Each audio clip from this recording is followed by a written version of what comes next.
ലോകത്തിലെ തന്നെ ഏറ്റവും വലിയ പകൽ വെടിക്കെട്ടായ കാവശ്ശേരി പൂരം കാണാൻ അതും ആദ്യമായിട്ട് പോകുന്നവരാണ് ഈ മൂന്ന് കാര്യം ശ്രദ്ധിക്കുക. അതിനു മുമ്പായിട്ട് ആകെ മൊത്തം 8 വെടിക്കെട്ട്.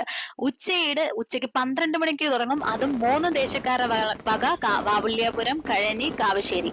അതുപോലെ തന്നെ പകൽപൂരം കമ്മിറ്റിയുടെ വെടിക്കെട്ട് രാത്രി ഉണ്ടായിരിക്കുന്നതാണ്. പുലർച്ചെ 1 മണി തൊട്ട് ഇതേ ദേശക്കാരുടെ തന്നെ പുലർച്ചെ വെടിക്കെട്ടും ഉണ്ടാവും.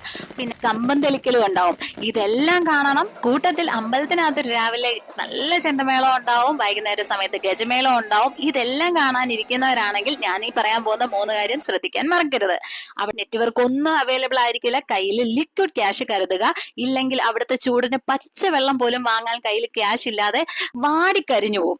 രണ്ടാമത് ശ്രദ്ധിക്കേണ്ട കാര്യം, ഓരോ കണ്ടത്തിലായിട്ടായിരിക്കും ഓരോ ദേശക്കാരുടെ വെടിക്കെട്ടുള്ളത്. സോ ഒരു കണ്ടത്തിൽ നിന്ന് ഒരു വെടിക്കെട്ട് കഴിഞ്ഞ് അടുത്ത കണ്ടത്തിലേക്ക് ഉസൈൻ ബോളിനെ പോലെ ഓടാനും ഹഡിൽസ് ചാടാനും ഷോർട്ട് കട്ട് വഴി അതിലൊക്കെ ചാടി തന്നെ പോകേണ്ടി വരും. നമുക്ക് മുൻനിരയിൽ നിന്ന് കാണണം, അല്ലെ നല്ല രീതിയിൽ വീഡിയോ എടുക്കണമെന്നുള്ളവര്. മൂന്നാമത്തെ കാര്യം എന്ന് പറഞ്ഞാൽ ഹോട്ടൽസും ലോഡ്ജും ഒക്കെ അത്രയ്ക്കും ഫീൽഡ് ആയിരിക്കും. അതുകൊണ്ട് കുറച്ച് പേപ്പറോ അല്ലെങ്കിൽ ബെഡ്ഷീറ്റ് എങ്കിലും കരുതുക. വിശാലമായ നീണ്ടു നിവർന്ന് കിടക്കുന്ന പാടമാണ്, അവിടെ എവിടെയെങ്കിലും വിരിച്ച് കിടക്കാനുള്ളതേ ഉള്ളൂ. അപ്പം ഇതെല്ലാം കാണാൻ ആഗ്രഹമുള്ളവര് എത്രയും പെട്ടെന്ന് കാവശ്ശേരിക്ക് വിട്ടോ. മാർച്ച് 31 ചൊവ്വാഴ്ച കാവശ്ശേരിയുടെ അപ്ഡേറ്റ്സ് കാണണമെന്നുള്ളവരും ജസ്റ്റ് ഫോളോ ചെയ്തേക്കുക. അപ്പൊ ബൈ.